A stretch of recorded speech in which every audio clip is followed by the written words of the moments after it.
کہ پہلے عذاب و ثواب کی آیات نازل ہوئیں، یعنی کہ حضرت عائشہ رضی اللہ عنہ سے بیان ہے کہ پہلے جو تھا صرف عذاب اور ثواب کی آیات نازل ہوئی تھیں، اور جب دل میں استطاعت پیدا ہو گئی، یعنی کہ دل میں جب اس کے لیے ایک جگہ بنتی گئی جو ثواب کی اور عذاب کی، ٹھیک ہے، کہ ہم کیا کام کریں گے تو ہمیں اس میں عذاب کا اللہ تعالیٰ ہمیں عذاب دے گا، اور کون سے کاموں کے بعد ہمیں اللہ تعالیٰ اس کا اجر بہتر طریقے سے دے گا۔ تو ان کے بعد جب یہ آیات نازل ہوئیں تو پھر کیا ہوا کہ دلوں میں اس کے لیے جگہ پیدا ہونا شروع ہو گئی، تو احکام نازل ہوئے، پھر اللہ تعالیٰ کے احکامات جو تھے کہ یہ کام کریں، اس طرح کرنا ہے، تو یہ احکامات جو تھے نازل ہوئے، ورنہ اگر پہلے ہی یہ حکم ہوتا کہ شراب نہ پیو تو کون مانتا، یعنی کہ اگر یہ سب سے پہلے یہی حکم پہلے نازل ہو جاتا تو لوگ جو تھے کہاں مانتے۔ مثال کے طور پہ ایک مثال دی گئی ہے کہ اگر لوگوں سے کہا جاتا کہ شراب نہ پیو تو کون یہ اس بات کو قبول کرتا کہ کیوں نہ پئیں۔ سب سے پہلے ان کو بتایا گیا کہ اس میں کیا اس کا جو ہے عذاب، اس میں کیا اس کا عذاب ہے، اس کو چھوڑو گے تو کس طرح ثواب ملے گا، اس کو اپناؤ گے تو کس طرح سے تمہیں عذاب میں اپنی جان کو عذاب میں ڈالو گے۔ تو لوگوں کو فائدے اور نقصان کے دونوں کی پہچان کروائی گئی، پھر اس کے بعد احکامات نازل ہوئے کہ یہ کام کرنے ہیں اور یہ نہیں کرنے۔ حضور صلی اللہ علیہ وسلم کی مکی زندگی اور مدنی زندگی پر نظر ڈالی جائے تو یہ بات کھل کر سامنے آ جاتی ہے کہ آپ صلی اللہ علیہ وسلم اللہ کے آخری پیغام کو انسانوں تک پہنچانے اور اس کی روشنی میں مثالی معاشرہ اور اسلامی حکومت قائم کرنے کی غرض سے مابعوث ہوئے تھے، یعنی کہ آپ صلی اللہ علیہ وسلم کی بعثت کا مقصد کیا تھا کہ جو تھا آپ صلی اللہ کے آخری پیغام جو تھا، اللہ تعالیٰ کا جو آخری پیغام تھا اس کو انسانوں تک پہنچانا، اور اس کی روشنی میں جو ہے مثالی معاشرہ، ایک ایسا معاشرہ جس کی مثال پوری دنیا میں دی جا سکے، ایسا معاشرہ اور اسلامی حکومت قائم کرنے کی غرض سے اللہ تعالیٰ نے آپ کو مبعوث فرمایا، اللہ تعالیٰ نے آپ کو نبی بنا کر بھیجا۔ بعثت کے بعد مکے میں دعوت اسلام مخالفتوں کے باوجود عزم و استقلال کا مظاہرہ، ہجرت مدینہ، انصار و مہاجرین میں رشتہ مواخات، میثاق مدینہ، غزوات صلح حدیبیہ، سلاطین کو دعوت، اسلام فتح مکہ، جزیرہ عرب کے مختلف علاقوں میں قاضیوں کا تقرر اور حجۃ الوداع میں اہم تعلیمات اسلام کا اعلان آپ صلی اللہ علیہ وسلم کے مشن کے مختلف حصے ہیں۔ آپ صلی اللہ علیہ وسلم کے ذمے جو کام سونپا گیا تھا، جو آپ صلی اللہ علیہ وسلم کی مقصد تھا، جو مشن تھا، اس میں سب سے زیادہ کیا تھے کہ جو ہے مخالفتوں کے باوجود، یعنی کہ اسلام کے بہت زیادہ مخالفین تھے، ان کی مخالفتوں کے باوجود عزم و استقلال کا مظاہرہ کرنا، یعنی کہ صبر اختیار کرنا، صبر کا مظاہرہ کرنا، اور یعنی کہ اپنے آپ کو مضبوطی سے ڈٹے رہنا، ان سے خوفزدہ ہو کر اپنے مقصد سے نہیں ہٹنا۔ تو اور اس کے علاوہ ہجرت مدینہ، یعنی کہ مکہ سے مدینہ ہجرت کرنا، انصار و مہاجرین میں رشتہ مواخات۔ اب جب جو تھے مہاجرین جب مدینہ میں آئے تو مدینہ کے لوگ جو تھے وہ انصار کہلائے، اور جو ہجرت کر کے مکہ سے آئے تھے وہ مہاجرین کہلائے۔ تو آپ صلی اللہ علیہ وسلم نے ان میں ایک رشتہ بنا دیا، یعنی کہ ہر ایک انصار کو، مہاجرین کو ہر ایک انصار کا بھائی بنا دیا، اور اس کی جائیداد میں سے، اس کے گھر میں سے اس کو حصہ دیا، یعنی کہ ان کو بے آسرا نہیں چھوڑا، ان کو بے یار و مددگار نہیں چھوڑا، بلکہ انصار نے ان کے ساتھ بہت زیادہ تعاون کیا، اپنے گھر میں سے انہوں نے حصہ دیا، اپنی جائیداد میں سے حصہ دیا، اس طرح وہ معاشی طور پہ بھی ان کو مضبوط کیا، اور یعنی کہ گھر بھی ان کو رہنے کے لیے عطا کیے، اور اس طرح سے ان میں ایک رشتہ قائم ہو گیا بھائی چارے کا۔ میثاق مدینہ اور غزوات اس میں آ جاتے ہیں، یعنی کہ آپ صلی اللہ علیہ وسلم کے مشن میں غزوات آ جاتے ہیں، یعنی کہ بہت ساری جنگیں جو اسلام کی خاطر لڑی گئیں، اور صلح حدیبیہ، یعنی کہ یہود کے ساتھ جو ایک معاہدہ ہوا تھا صلح حدیبیہ کے طور پر، اور سلاطین کو دعوت،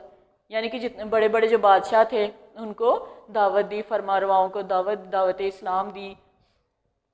مخالفوں جو تھا اسلام۔ اس کے بعد فتح مکہ، یعنی کہ جب مکہ سے مدینہ ہجرت کر کے آپ صلی اللہ علیہ وسلم آئے تو پھر مکہ کو فتح کرنا ضروری تھا، کیونکہ وہ مرکز تھا، اور وہاں پہ یہود جو تھے کفار قریش جو تھے، مکہ کے قریش جو تھے وہ بہت زیادہ مسلمانوں کے خلاف تھے، اسلام کے خلاف تھے، تو اس لیے ضروری ہو گیا تھا کہ مکہ کو فتح کیا جائے۔ تو سب سے اہم مشن جو تھا آپ صلی اللہ علیہ وسلم کا فتح مکہ تھا۔ پھر جزیرہ عرب کے مختلف علاقوں میں جو تھا قاضیوں کا تقرر کیا گیا، اور وہاں پہ حجۃ الوداع میں اہم تعلیمات کا اعلان، اسلام کا اعلان جو تھا آپ صلی اللہ علیہ وسلم کا، بہت مشن کے جو اہم ترین حصے ہیں یہ تھے۔ آپ صلی اللہ علیہ وسلم نے نہ صرف اعتقاد اور عبادات کی طرف توجہ دی بلکہ زندگی کے تمام مسائل کو سلجھایا، یعنی کہ آپ صلی اللہ علیہ وسلم کی تعلیمات سے ہم زندگی گزارنے کے ہر شعبے میں رہنمائی حاصل کر سکتے ہیں۔ آپ نے نہ صرف یہ کہ عبادات کے بارے میں بتایا یا اعتقاد کے بارے میں بتایا، بلکہ زندگی کا کوئی بھی ایسا شعبہ نہیں ہے کہ جس سے ہم آپ صلی اللہ علیہ وسلم کے اسوہ حسنہ سے تعلیم حاصل نہ کر سکیں، یعنی کہ آپ صلی اللہ علیہ وسلم نے ہر شعبے میں، ہر ڈپارٹمنٹ میں رہنمائی کی، اور معاملات سے ہو یا اخلاق سے، معیشت سے ہو یا سیاست سے، یہاں تک کہ زندگی کا کوئی شعبہ ایسا نہیں کہ جس کے متعلق کتاب و سنت میں تعلیم موجود نہ ہو۔ یعنی کہ آپ صلی اللہ علیہ وسلم کی زندگی کے ذریعے سنت، آپ صلی اللہ علیہ وسلم نے جو طریقے ہمیں بتائے، خود کر کے بتائے، وہ سنت کہلائے، اور کتاب یعنی کہ قرآن پاک میں جو باتیں بتائی گئی ہیں آپ صلی اللہ علیہ وسلم نے ان کو باقاعدہ پریکٹیکلی لوگوں کو سکھایا، بتایا، اور یہ سنت کہلائی۔ تو اس کے لیے اس میں کوئی بھی ایسا شعبہ نہیں ہے کہ جس میں کتاب میں یا پھر آپ صلی اللہ علیہ وسلم کی سنت کے مطابق اس میں کوئی تعلیم موجود نہ ہو، یعنی کہ ہر زندگی کے شعبے کے متعلق تعلیم موجود ہے۔ آپ صلی اللہ علیہ وسلم نے نیکی کی طرف تعلیم ہی نہیں دی بلکہ خود اس پر عمل کر کے دکھایا۔ آپ صلی اللہ علیہ وسلم نے یہ نہیں کہا کہ نیکی کرو، بس یہ نہیں کہا کہ اللہ کا پیغام ہے اس کو مانو، نیکی کرو، بھلائی کرو لوگوں کے ساتھ، بلکہ آپ نے کیا کیا کہ آپ نے خود عملی طور پر اس کا مظاہرہ کر کے دکھایا، اور ایسے پاک باز ساتھی پیدا کیے کہ تاریخی عالم میں ان کی مثال نہیں ملتی تھی۔ آپ صلی اللہ علیہ وسلم کے ساتھ جو صحابہ اکرام تھے وہ ایسے پاک باز تھے کہ ان کی مثال جو ہے وہ پوری دنیا میں نہیں ملتی۔ اگر دنیا میں بھی دیکھا جائے، حضرت عمر فاروق رضی اللہ عنہ جیسا انصاف، حضرت علی رضی اللہ عنہ جیسے دور حکومت، ہمارے جو چاروں خلیفہ ہیں ان کے جو دور حکومت ہے اس میں ہمیں بہت زیادہ جو تھا ان کی مثال جو ہے وہ دنیا میں کہیں نہیں ملتی۔ آپ صلی اللہ علیہ وسلم کی تعلیمات کو 5 اہم شعبوں میں تقسیم کیا جا سکتا ہے۔ آپ صلی اللہ علیہ وسلم نے جو تعلیمات انسانوں تک پہنچائیں، اللہ تعالیٰ کے احکام کو اللہ تعالیٰ اپنی کے ذریعے سے آپ صلی اللہ علیہ وسلم نے جو تعلیمات دیں اللہ تعالیٰ کے احکامات کی روشنی میں، تو اس کے جو ہیں 5 شعبے جو ہیں اس کے بنائے جا سکتے ہیں۔ وہ کیا ہے؟ سب سے پہلا کیا ہے؟ اعتقادات، اس کے بعد ہے عبادات، پھر ہے معاملات، اخلاق اور حلال و حرام۔ ہر شعبے میں کے متعلق جو کچھ فرما دیا وہ حرف آخر ہے، یعنی کہ آپ صلی اللہ علیہ وسلم نے ان شعبوں میں جو 5 اہم شعبے ہیں ان میں جو بھی بتایا، جو کچھ بھی بتایا گیا ان کے بارے میں وہ حرف آخر ہیں، یعنی کہ وہ ایک مکمل رہنمائی ہے، اس میں کوئی بھی گنجائش نہیں ہے، کوئی کمی نہیں ہے۔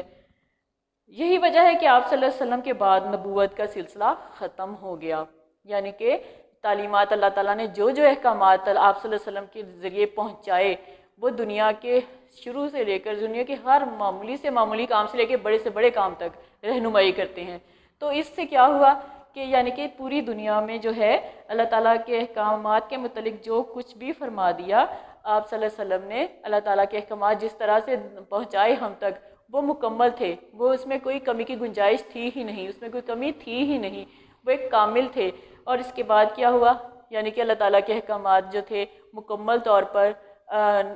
امت تک پہنچ چکے تھے۔ تو پھر اس کے بعد کیا ہوا کہ اللہ تعالیٰ نے آپ صلی اللہ علیہ وسلم کے بعد نبوت کا سلسلہ ختم کر دیا۔ اب قیامت تک آپ صلی اللہ علیہ وسلم کے بعد کوئی بھی نبی نہیں آئے گا۔ یہ ہو سکتا ہے کہ جہاں جہاں اسلام سے لوگ ہٹنا شروع ہوتے ہیں اللہ تعالیٰ کی طرف سے کسی کے آگے بڑھنے کا موقع ملتا ہے اور وہ ان اصولوں کو دوبارہ سے ان کو یاد کروائے جاتے ہیں تاکہ لوگ جو ہیں اسلام سے ہٹ نہ سکیں، ان پہ دوسرے مذاہب کی رسومات اثر انداز نہ ہو سکے، وہ اپنے اسلامی تعلیمات کے مطابق اپنی زندگی گزار سکے۔ تو اس کی رہنمائی کے لیے لوگ آگے آئیں گے، لیکن آپ صلی اللہ علیہ وسلم کے بعد دنیا میں کوئی بھی نبی نہیں آئے گا۔ اب بیٹا اس کے شارٹ کوسچن جو ہے وہ میں آپ کو نوٹ کروا رہی ہوں، آپ اپنی نوٹ بک نکال لیں اور شارٹ کوسچن نوٹ کر لیں۔ سوال نمبر 1،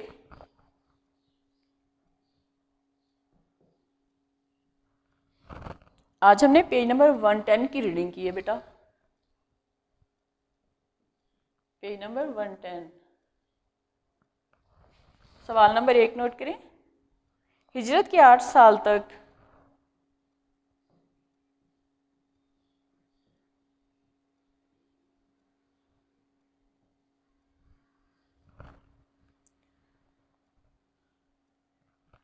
سب سے نمایاں چیز کیا نظر آتی ہے؟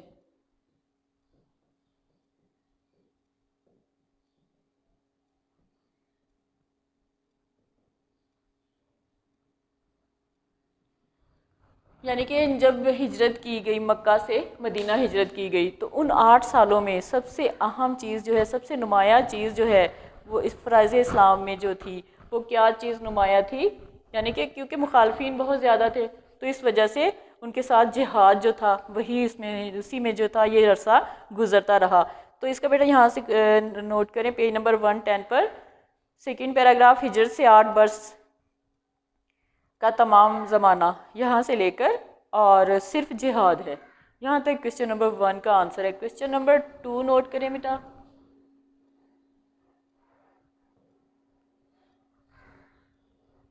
ملکی قانون سے متعلق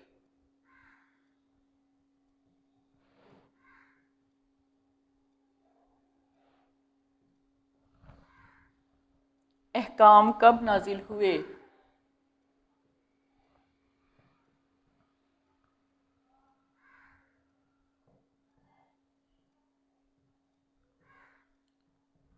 سوال نمبر 2 کہ ملکی قانون سے متعلق احکام کب نازل ہوئے؟ تھرڈ پیراگراف دیکھیں بیٹا، ملکی قانون سے متعلق احکامات اس وقت نازل ہوئے جب اسلام ایک حکمران طاقت بن گیا۔ یہ احکام بتدریج نازل ہوئے اس لیے کہ عربوں کو محض احکام بتا دینا ہی مقصد نہ تھا بلکہ ان پر عمل بھی کرانا تھا۔ یہاں تک اس کا آنسر ہے بیٹا کوشچن نمبر 2 کا۔ کوشچن نمبر 3 نوٹ کریں،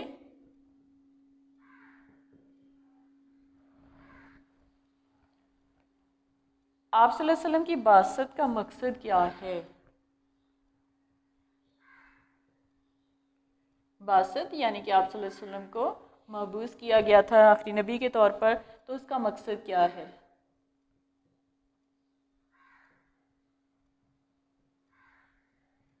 سوال نمبر 3 کا جواب دیکھیں بیٹا، 4 پیراگراف میں دیکھیں، آپ صلی اللہ علیہ وسلم اللہ کے آخری پیغام کو انسانوں تک پہنچانے اور اس کی روشنی میں مثالی معاشرہ اور اسلامی حکومت قائم کرنے کی غرض سے مبعوث ہوئے۔ یہاں تک کوشچن نمبر 3 کا آنسر ہے۔ اب کوشچن نمبر 4 نوٹ کریں،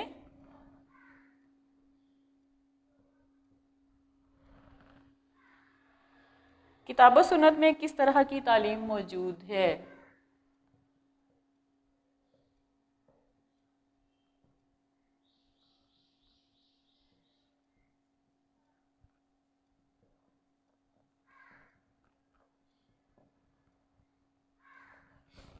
کوشچن نمبر 4 کا آنسر دیکھیں بیٹا کہ کتاب و سنت میں کس طرح کی تعلیم موجود ہے۔ سیکنڈ لاسٹ پیراگراف، آپ صلی اللہ علیہ وسلم نے نہ صرف اعتقادات اور عبادات کی طرف توجہ دی یہاں سے لے کر اور کتاب و سنت میں تعلیم موجود نہ ہو، یہاں تک اس کا آنسر ہے کوشچن نمبر 4 کا۔ اب کوشچن نمبر 5 نوٹ کریں بیٹا،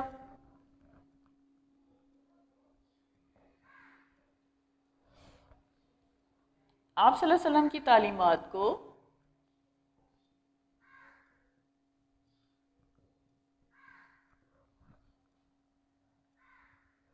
کتنے شعبوں میں تقسیم کیا جا سکتا ہے؟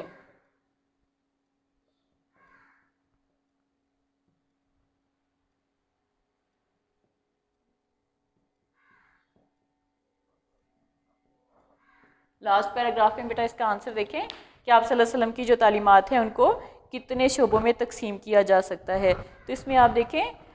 یہاں سے سیکنڈ لاسٹ لائن میں، ٹھیک ہے، لاسٹ پیراگراف کی سیکنڈ لائن میں آپ صلی اللہ علیہ وسلم کی تعلیمات کو 5 اہم شعبوں میں تقسیم کیا جا سکتا ہے، یہاں سے لے کر آپ صلی اللہ علیہ وسلم کے بعد نبوت کا سلسلہ ختم ہو گیا۔ یہاں تک بیٹا کوشچن نمبر 5 کا آنسر ہے۔ یہ نوٹ کر لیں بیٹا، آپ بک کے اوپر نوٹ کریں اور مارک بھی کر لیں کوشچنس کو، اور نوٹ بک پہ کر بھی لیجئے گا تاکہ آپ کو اچھے طریقے سے یاد بھی ہو سکیں۔ اوکے بیٹا، اللہ حافظ، آج کا لیکچر آپ کا کمپلیٹ ہے۔